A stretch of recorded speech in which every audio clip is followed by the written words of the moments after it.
Si, bon, comment enchaîner après tant d'éloquence? Écoutez, moi je vais vous parler plus spécifiquement de la liberté d'expression scientifique vis-à-vis du devoir de loyauté, qui, comme le collègue disait à côté, en couvre large, en couvre très large. D'abord, vous vous rappelez, on m'a demandé de vous parler du cas de Louis Robert. Donc, à travers un cas d'espèce, on va essayer d'en tirer des leçons. Pour vous rappeler les faits, Louis Robert a constaté, c'est de l'agronome au ministère de l'Agriculture depuis 32 ans, qui a une feuille de route impeccable et qui a eu financée par le ministère de l'Agriculture, où le ministère de l'Agriculture n'a pas de représentant, est victime de démissions en bloc de ses chercheurs. Et il découvre que ces chercheurs-là démissionnent, avec lesquels il travaille, démissionnent parce que ce conseil d'administration de cet institut de recherche-là est dominé par des représentants d'entreprises privées qui sont aussi lobbyistes, donc de l'industrie agroalimentaire, de la grosse industrie agroalimentaire, et qui cachaient des études inquiétantes qui révélaient des faits inquiétants sur l'impact sur la santé publique qu'avait la surutilisation des pesticides au Québec.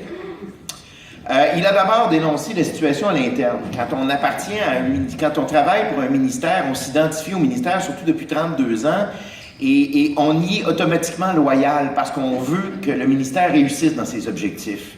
Donc, son premier réflexe, comme tout le monde, ça a été de se plaindre à l'interne et de penser que son ministère corrigerait le tir.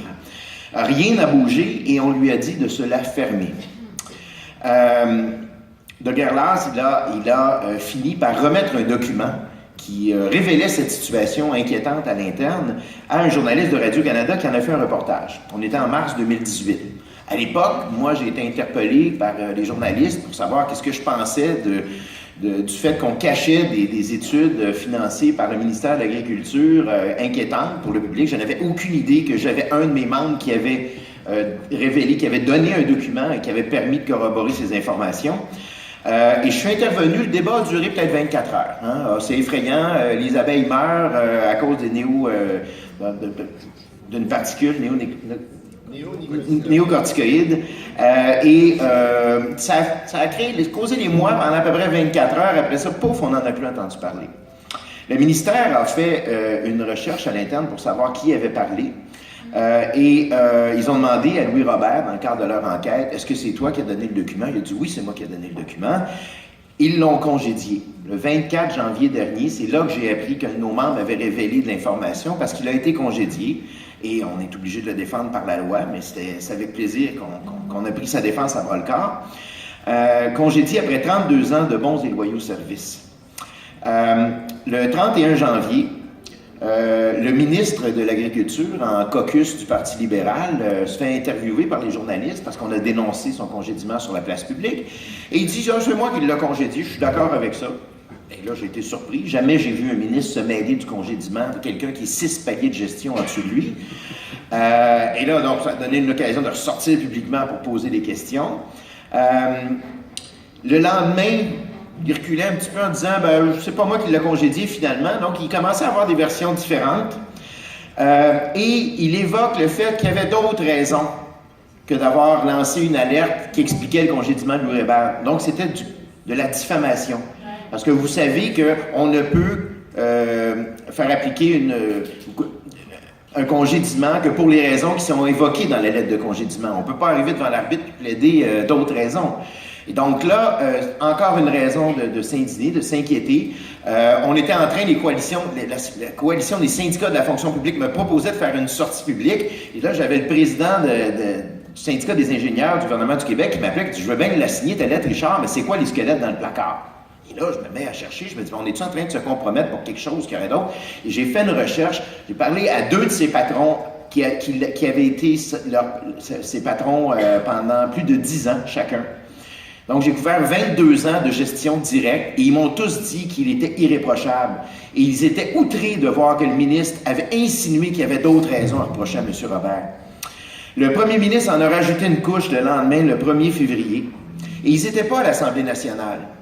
Et à l'Assemblée nationale, il y a une immunité pour les poursuites contre diffamation, mais ils étaient dans un caucus à Gatineau. Et je me dis, ça se peut pas qu'ils soient assez stupides pour aller dire ça.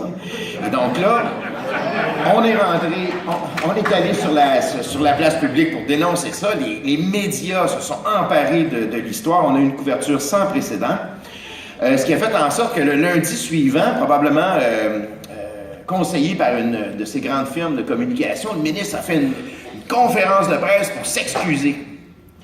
Pour s'excuser, en fait, s'excuser non pas d'avoir congédié l'agriculteur, il a dit qu'il le regrettait d'avoir dit que c'est lui qui l'avait congédié. Et il demande une enquête de la protectrice du citoyen, non pas pour faire la part des choses puis aller au fond de l'histoire, mais pour se limiter à le dédouaner et à lui laver les mains, même pas comme Ponce Pilate, là. Il a demandé à la protectrice du citoyen de lui laver ses propres mains et de le dédouaner pour dire qu'il n'y avait rien à voir dans le congédiement. On ferme les livres, tout est beau, on n'en parle plus.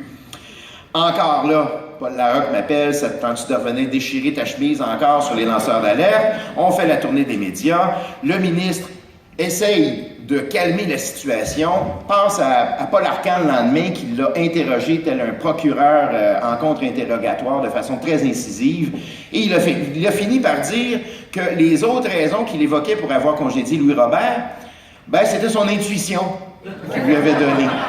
Donc, imaginez, j'aimerais pas être l'avocat qui va avoir à le défendre, parce qu'on va le convoquer, on va l'assigner à témoigner, ça va être le fun, lui puis le premier ministre. Mais ton client dit, oui, j'ai diffamé, en fait, j'avoue pas avoir diffamé, mais ce que j'ai dit, là, c'était pas basé sur des faits, c'était mon intuition qui me l'a fait dire. Tu viens de perdre la cause en partant. L'indignation s'est généralisée. Ensuite, le ministre, on lui a dit de se taire. Ben non, il est allé devant l'Union paysanne. Et là, il s'est lâché lousse. Il a même passé à Infoman et tout ça. Et il est allé traiter nos professionnels au ministère de l'Environnement d'ayatollahs parce qu'il appliquait trop les règles. Et il est allé dire, vous savez, moi, j'ai pas la langue de bois, je parlerai pas du cas Louis Robert parce que je dis ce que je pense, puis la semaine dernière, ça m'a coûté cher. Et là, j'en revenais pas, ça m'a coûté cher. Lui qui continue à se promener dans sa limousine avec son poste de ministre protégé par son sous-ministre, pendant que notre agronome de 32 ans de service est congédié sans salaire, laissé sur le bord de la route comme ça. Encore une fois, on s'est indigné. Et le 14 février, on a fait une conférence de presse à l'Assemblée nationale. J'ai approché un parti politique. Finalement, tous les partis d'opposition se sont joints à nous, se sont joints à moi pour lancer une pétition qui demandait la réintégration de Louis Robert. Parce que oui, on a déposé des griefs. On a déposé un grief pour contester le congédiement. On a déposé un grief parce qu'il a été suspendu de septembre jusqu'à décembre, alors que la Convention collective prévoit qu'on peut suspendre quelqu'un pour raison administrative, pour enquête administrative, pour un maximum de 30 jours. Bon, ils étaient rendus à près de 100 jours. Et on a déposé un grief pour diffamation contre le ministre et contre le premier ministre. C'est bien beau, c'est la procédure de grief, mais ça dure longtemps, puis notre agronome, il continue de rester sans salaire. Donc, on a dit, on restera pas les bras croisés, et on va exiger, on va lancer une pétition. La pétition, il y a eu un emballement, on a eu 20 000 signatures dans les 2 premières journées. La CSN, la CSQ, la FTQ m'ont invité à aller faire des présentations. Je suis allé à la CSN, ce qui m'amène ici aujourd'hui, je présume. Et quand la CSN a appuyé la pétition, ben, elle a fait un bond de 17 000 personnes. Et là, on a fait des bons comme ça. Donc, on a commencé Coalition des syndicats de la fonction publique, CSN, FTQ, CSQ, les 3 grandes centrales, le réseau des syndicats professionnels de gouvernement au Canada, parce qu'il y a des gouvernements en Ontario, au fédéral, qui représentent des scientifiques comme nous et qui sont aux prises avec les mêmes problématiques, surtout ceux qui ont goûté aux années Harper.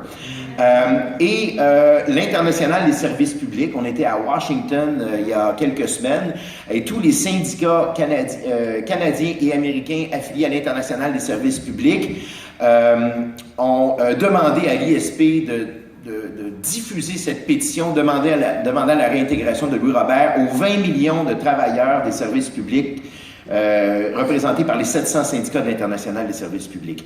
Donc, on continue à rajouter une couche encore de mobilisation. On ne veut pas lâcher parce que, au-delà du cas de Louis Robert, là, on va attendre le rapport de la protectrice du citoyen pour voir si ça va permettre au gouvernement de bouger puis de sortir de cette situation très embêtante.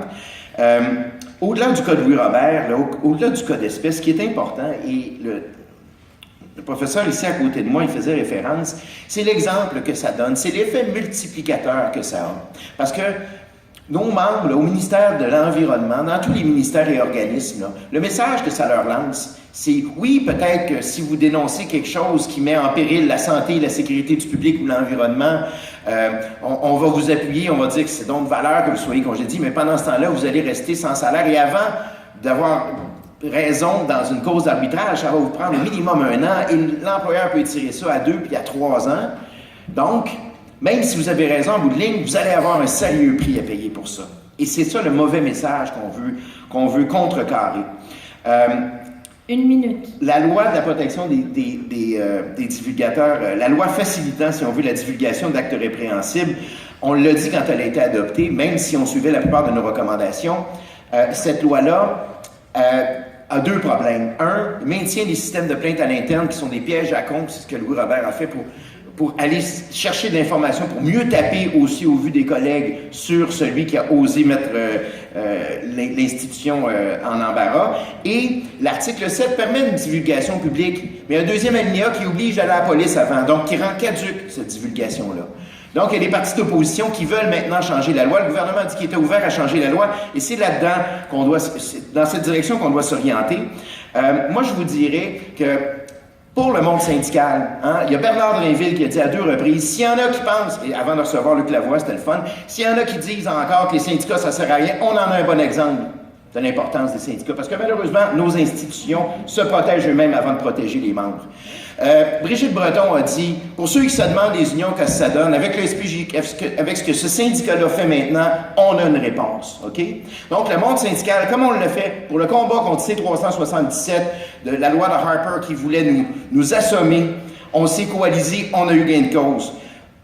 Pour constitutionnaliser le droit de grève à la Cour suprême, ce qu'on appelle la trilogie de la Cour suprême, les syndicats se sont stratégiquement coordonnés, on a lutté ensemble, mais pour protéger les lanceurs d'alerte, pour protéger notre liberté d'expression scientifique, le monde syndical doit